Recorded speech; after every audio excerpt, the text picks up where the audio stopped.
we've been doing indigo snake surveys pretty steadily the last couple months.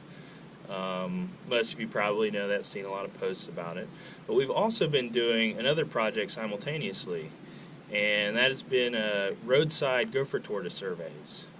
So what we've basically done is taken a lot of environmental variables, such as land cover, canopy, soil type, thrown them into a model, and predicted public roads in South Georgia that would have the highest probability of conflicting with gopher tortoises.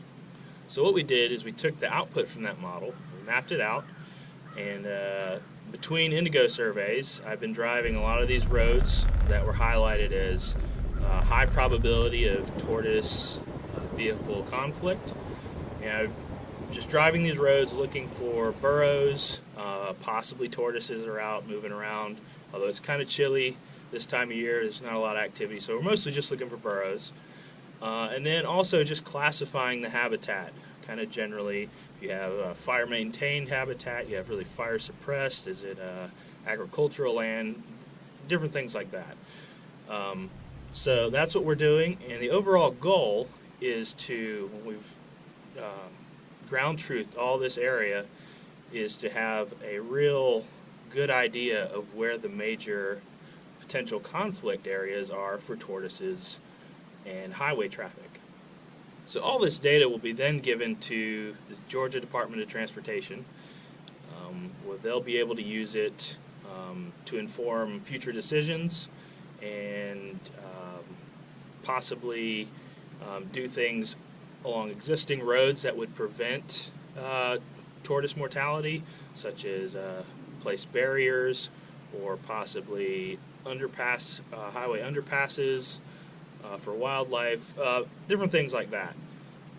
But it's just really essential first step into addressing tortoise road mortality here in Georgia. So most of you probably already know that roads can pose a significant threat to turtle conservation. With your aquatic species, it's primarily females that are leaving wetlands to lay eggs. They're the ones coming in contact with vehicles. But in the case of the gopher tortoise, what you have is a completely terrestrial animal limited to dry, xeric, sandhill habitat. And when you run roads through it, they are constantly crossing these roads and potentially coming in contact with vehicles. And those interactions are usually pretty poor for the tortoise. As you have probably noticed right here, this on the road shoulder, one of these roads I've been driving, is a tortoise carcass. This is actually the second one that I've seen in this about quarter-mile stretch of road.